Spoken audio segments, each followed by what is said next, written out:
Fue el Papa Francisco el que habló por primera vez o utilizó por primera vez la expresión la revolución de la ternura en la exhortación apostólica Evangelii Gaudium. A partir de ahí se ha hablado mucho de esta expresión, se ha escrito mucho también artículos o libros, por ejemplo. Uno de ellos es el que hoy les proponemos, Dosis de ternura.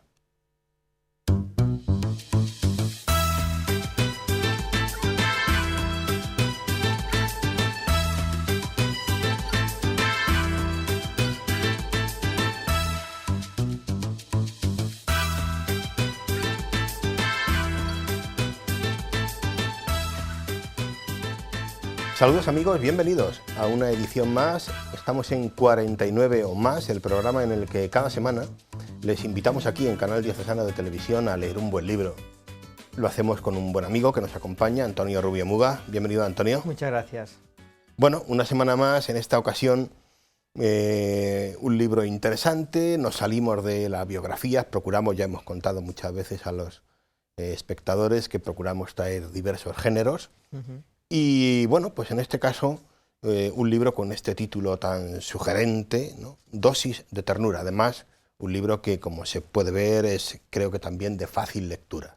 Sí, además es curioso, porque hay veces que tú buscas los libros y otros los libros te buscan a ti.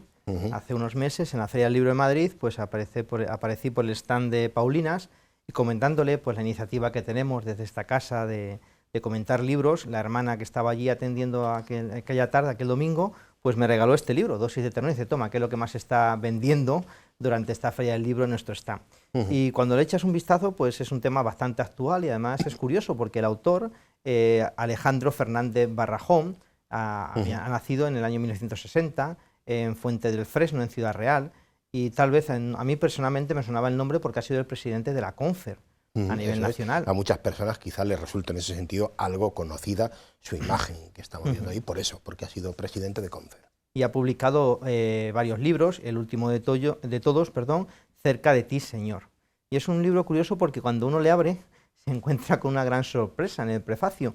¿A quién va dedicado ese libro? A Juan José Espinosa, que es un sacerdote de la diócesis de Toledo, que fue él, precisamente Juanjo, para los amigos, el que un día se presentó en su casa a través de una persona común que tenían ellos de amigos, y fue el que les sugirió la escritura de este libro, un libro tal vez demandado por lo que el Papa Francisco está pidiendo, esa revolución de la ternura. Son ya 6 años desde la elección del Papa, y bueno, y él lo hace de una manera muy peculiar. Yo creo, como apuntabas tú, se lee muy bien, porque es como si fuera un medicamento. Uno lee un prospecto del medicamento y va viendo pues qué indicaciones, contraindicaciones, cuándo tienes que administrar ese medicamento, en qué dosis, y así pues de una manera sencilla y bastante didáctica pues uno se acerca a este tema de la ternura de mano de Alejandro Fernández.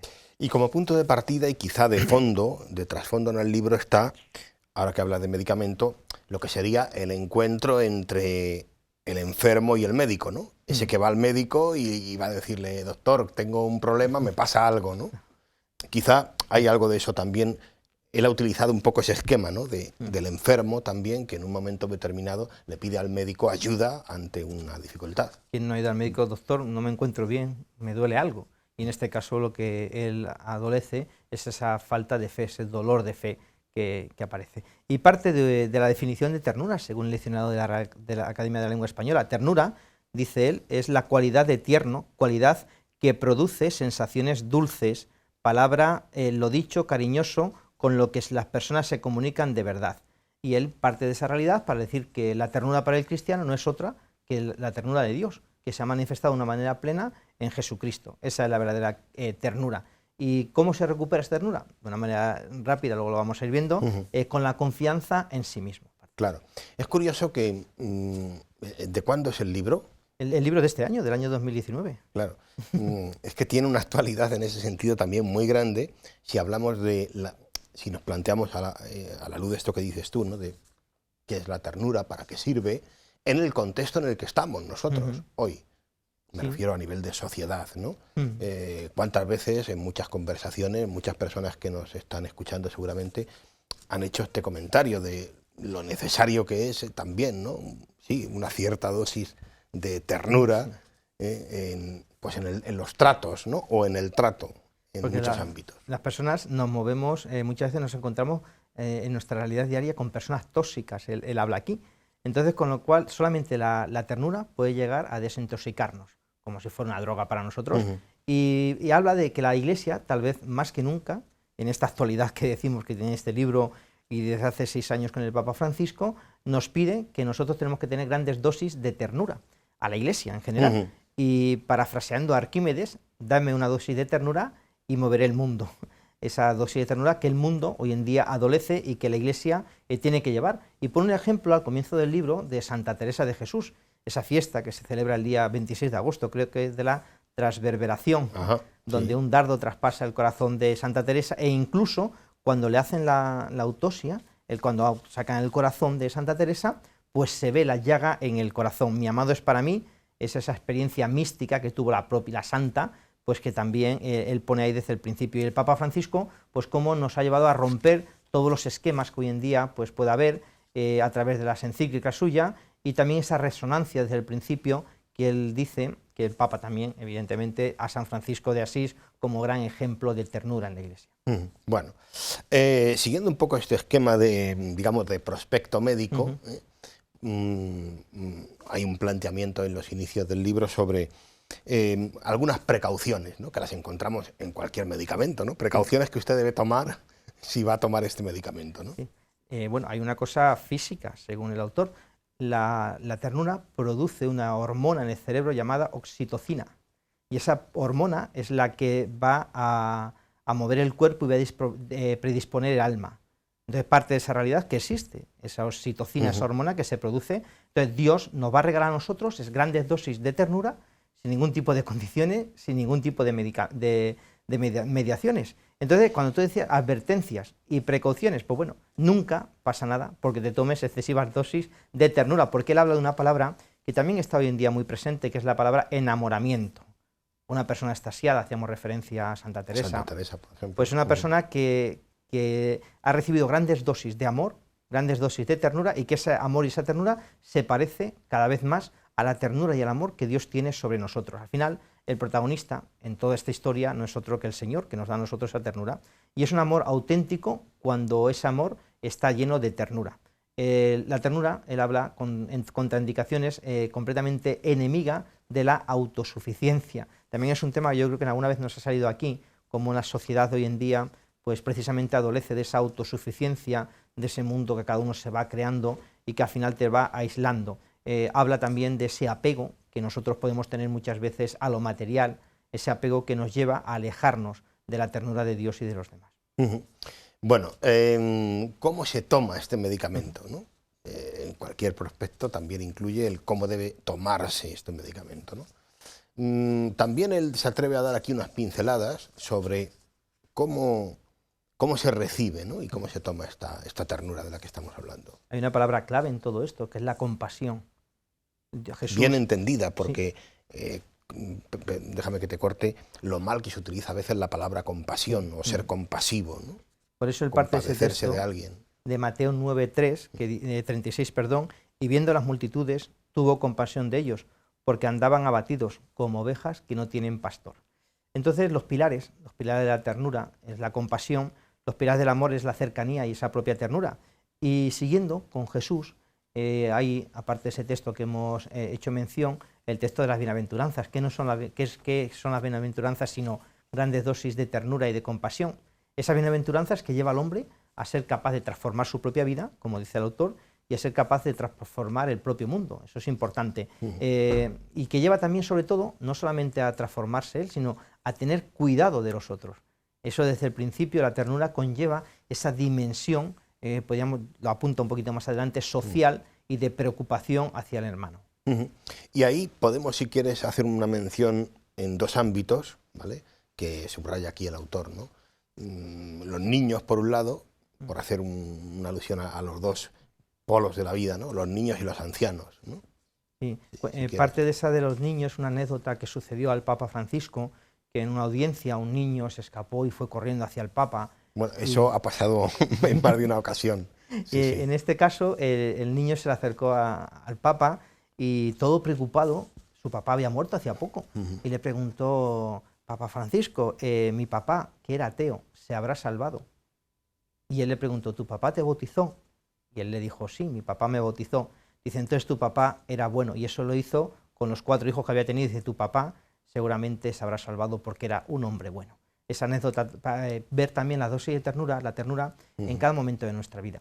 Y hacía referencia a los mayores. Vivimos en una sociedad donde lo que falta es muchas veces coherencia. Hablamos mucho, pero se hace poco. Y el tema de los mayores habla aquí que ser cristiano es optar por Jesucristo. Y ser cristiano también es optar por esa dimensión de los mayores que muchas veces se queda apartada en la sociedad.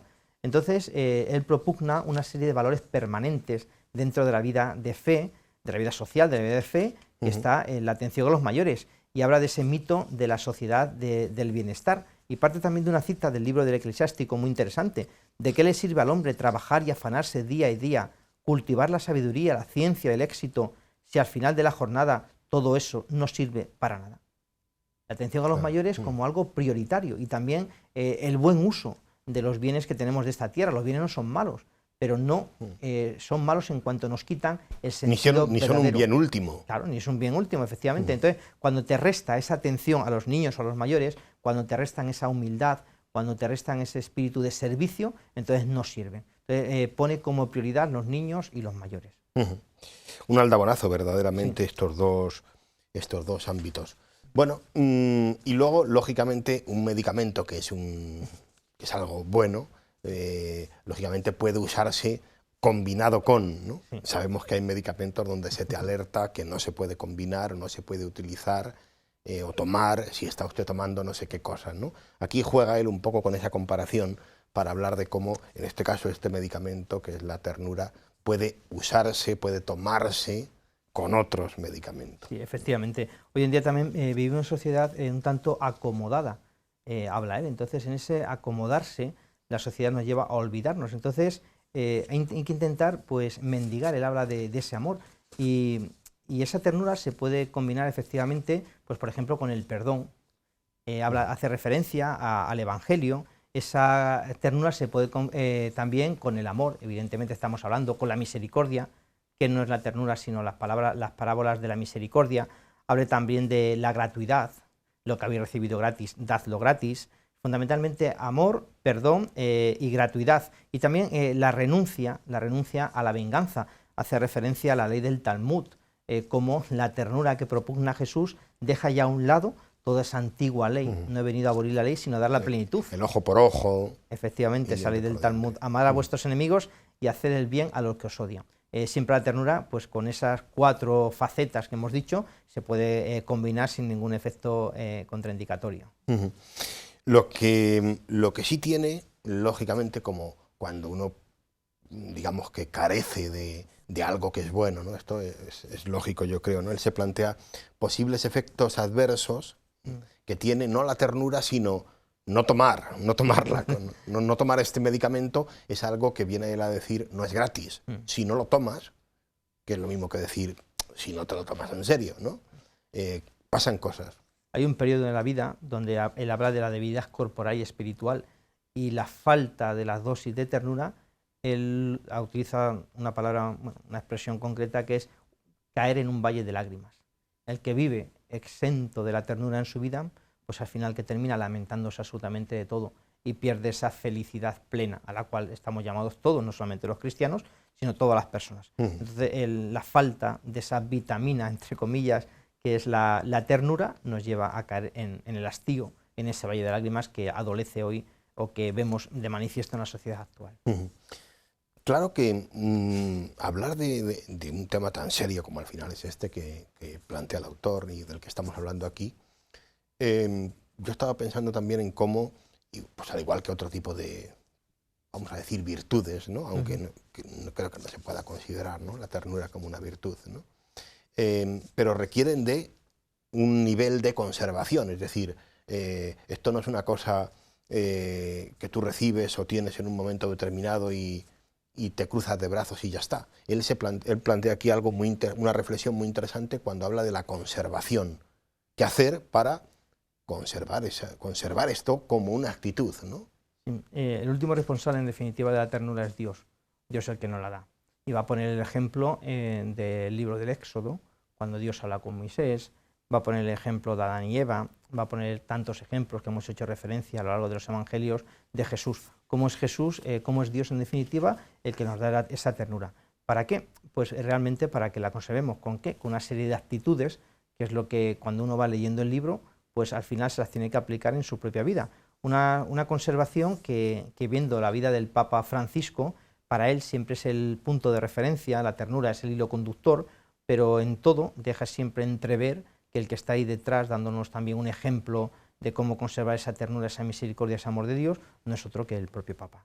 Sí, sí. Por eso me parece interesante cuando él subraya, porque creo que además es cierto, que el tema de la ternura en el Papa no es un gesto puntual, sino que es una actitud que él procura mantener y que procura trasladar pues prácticamente permanentemente, allá donde va, en cualquier evento o en cantidad de situaciones. No es una cuestión, como digo, de un momento. El 26 de noviembre del año 2013, el Papa publicó aquella encíclica Evangelii Gaudium, donde por primera vez habló el Papa Francisco de la revolución de la ternura.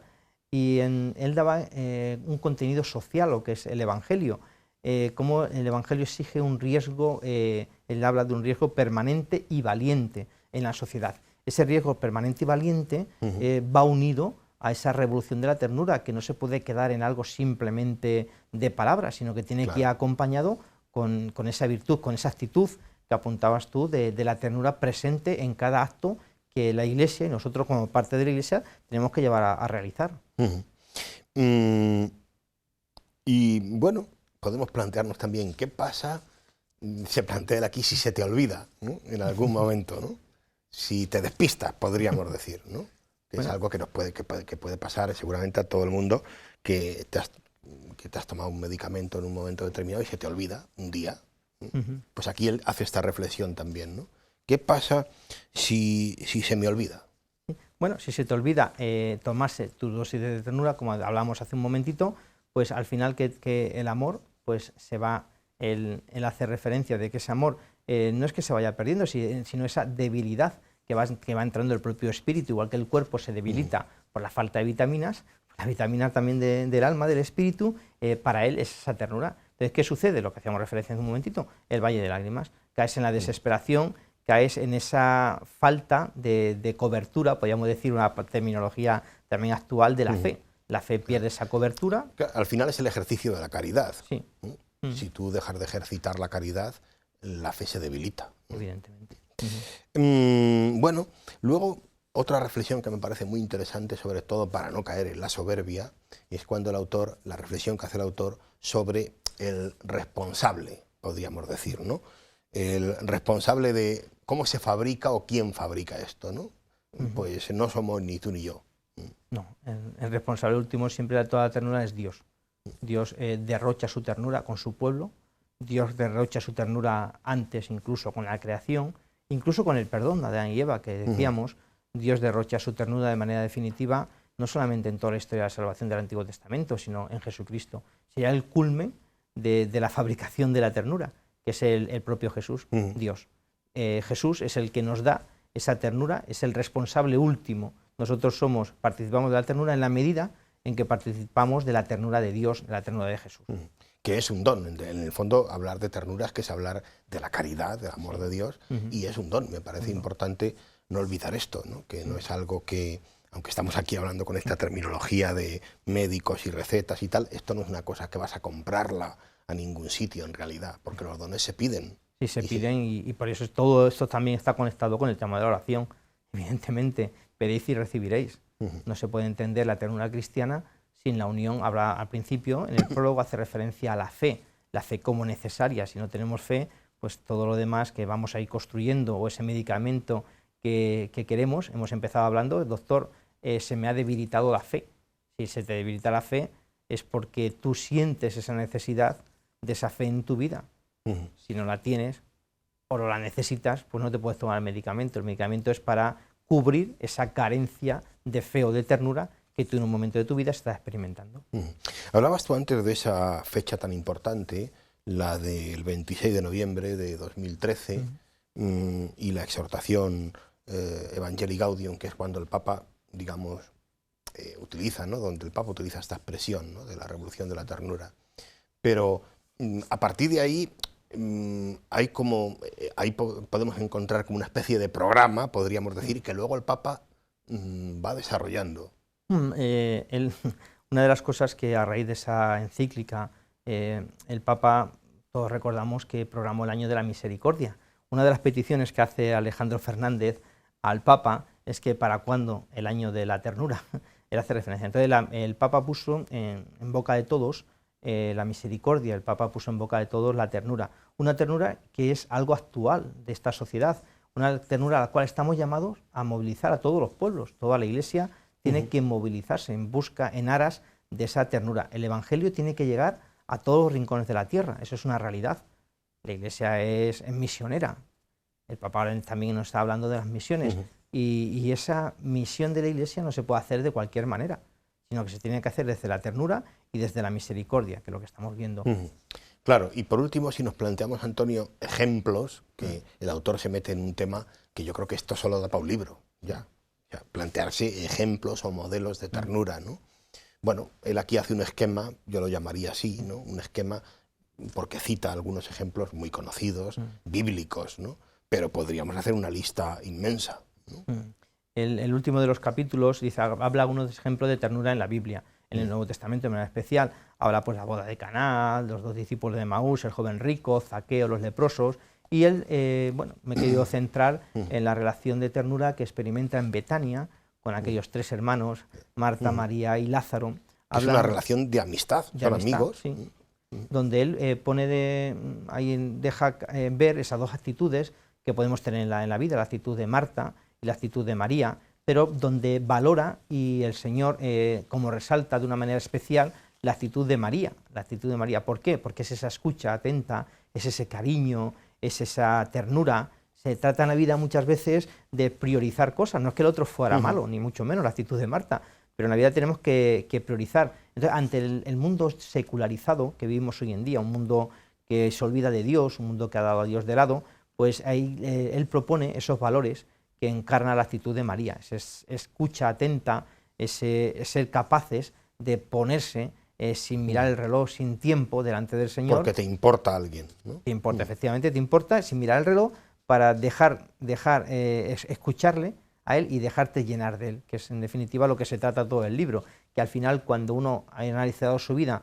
desde la ternura, siente necesidad de tomarse ese medicamento en grandes dosis, porque no olvidemos que el único efecto que va a producir en nosotros es el enamoramiento, un enamoramiento de Dios en este caso. Bueno, lo dejamos aquí, Antonio, si te parece. Esta es la invitación que les hacemos, amigos, en esta semana, tomarse una dosis de ternura.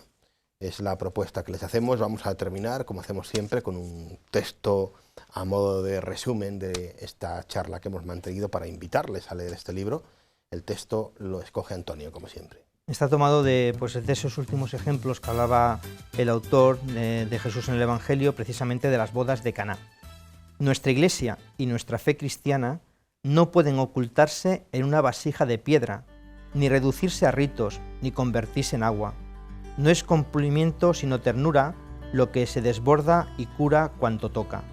Nuestra fe tiene que convocarnos al amor, a la fiesta, al encuentro feliz y solidario con todos.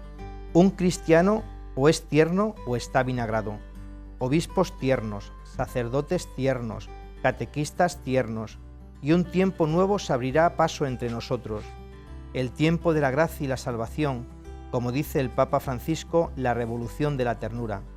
Es inútil rodearnos de ritos y gestos religiosos aislados si no acompañamos nuestro seguimiento de Jesús con una opción profunda y transparente por la ternura, que es el vino nuevo del Evangelio. Nada es más importante que el amor en la Iglesia, entre los cristianos y en el mundo. Si nos falta el amor, es que no nos queda vino. Se avecina un drama de tristeza, de sinsentido y de soledad estéril. Si me falta el amor, no soy nada, nos recordará San Pablo en la carta a los Corintios. Es tiempo de amar y de dejarnos amar.